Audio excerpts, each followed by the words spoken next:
बेटियां घर छोड़ती हैं, घर वालों को नहीं। इस सच का एहसास उनके पास सदा बना रहता है। बस घर के लोगों को जरा देर लगती है इसे समझने में।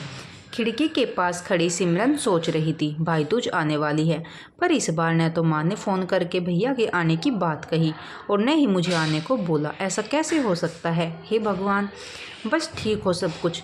अपनी सास से बोली, माँ जी मुझे बहुत डर लग रहा है, पता नहीं क्या हो गया, मुझे कैसे भूल गए इस बार। सास ने इजाज़त देते हुए कहा, कोई बात नहीं बेटा, तुम एक बार खुद जाकर देख आओ। सास की आज्ञा मिलने भर की देर थी कि सिमरन अपने पति साथ मायके आ पहुंची, परंतु इस बार घर के अंदर कदम रखते ही उसे सब कुछ बदला सा महसूस हुआ। पहले जैसा उसे देखते ही माँ पिताजी के चेहरे खुशी से खिल उठते थे, इस बार उन पर परेशानी की झलक साफ दिखाई दे रही थी। पहले भाभी उसे देखते ही दौड़ी चली आती और प्यार से गले लगा लेती थी, पर इस बार दूर से ही एक हल्की सी मुस्कान दे डाली। भैया भी ज़्यादा खुश नहीं दिखे। सिमरन ने जैसे तैसे एक रात बिताई, परंतु अगले दिन जैसे ही उसके पति उसे मायके छोड़ वापस गए, उसने अपनी माँ से बात की। तब उन्होंने बताया, इस बार कोरोना के चलते भैया का काम बिल्कुल बंद हो गया, ऊपर से और समस्याएं, बस इसी वजह से तेरे भैया को तेरे घर भी न भेज सकी। सिमरन बोली, कोई बात नहीं माँ, ये मुश्किल दिन भी जल्दी निकल जाएंगे, आप चिंता मत करो। शाम को भैया भाभी आपस में बात कर रहे थे, जो सिमरन ने सुन ली। भैया बोल रहे थे, पहले ही घर चलाना इतना मुश्किल हो रहा था, ऊपर से बेटे की कॉलेज की फीस, परसों भाई दूज है, सिमरन को भी कुछ देना पड़ेगा। भाभी बोली, कोई बात नहीं, आप चिंता न करें, ये मेरी चूड़ियाँ बहुत पुरानी हो गई हैं, इन्हें बेचकर जो पैसे आएंगे उससे सिमरन दीदी को त्योहार भी दे देंगे और कॉलेज की फीस भी भर देंगे। सिमरन को यह सब सुनकर बहुत बुरा लगा। भैया भाभी ये क्या बातें कर रहे हैं?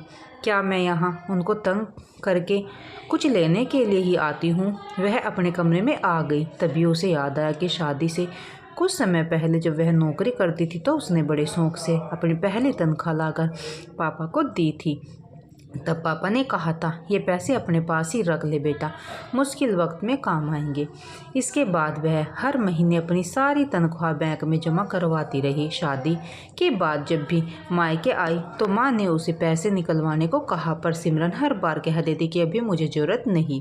पर आज उन पैसों की उसके परिवार को ज़रूरत है। वह अगले दिन ही सुबह भतीजे को साथ लेकर बैंक गई और सारे पैसे निकलवा कर पहले भतीजे की कॉलेज की फीस जमा की और फिर घर का जरूरी सामान खरीदकर घर वापस आ गई।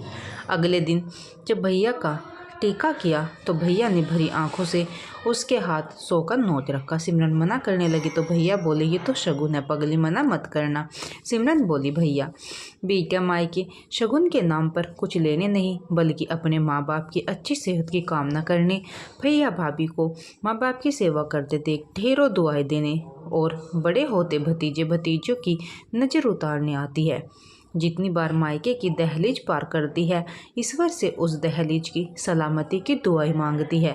जब मुझे देख माँ पापा के चेहरे पर रौनक आ जाती है, भाभी तोड़कर गले लगाती है, आप लाड़ लड़ाते हो, मुझे मेरा शगुन मिल जाता है। अगले दिन सिमरन ने मायके से विदा लेकर ससुराल जाने के लिए जैसे ही दहलीज के पार कदम रखा कि भैया का फ़ोन बज उठा।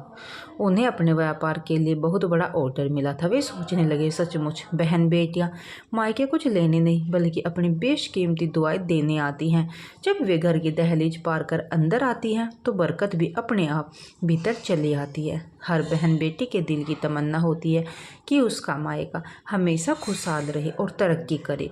मायके की खुशहाली देख उसके अंदर एक अलग ही ताकत भर जाती है, जिससे उसके अपने जीवन में पेश आने वाली मुश्किलों का वो डटकर सामना कर पाती है। भैया की आंखों से खुशी के आंसू बहने लगे। दोस्तों, उम्मीद करती हूँ कि आपको हमारी यह कहानी पसंद आई होगी। हमारी कहानी को शेयर कीजिए, लाइक कीजिए और हमारे चैनल को सब्सक्राइब करके हमें सपोर्ट कीजिए। धन्यवाद।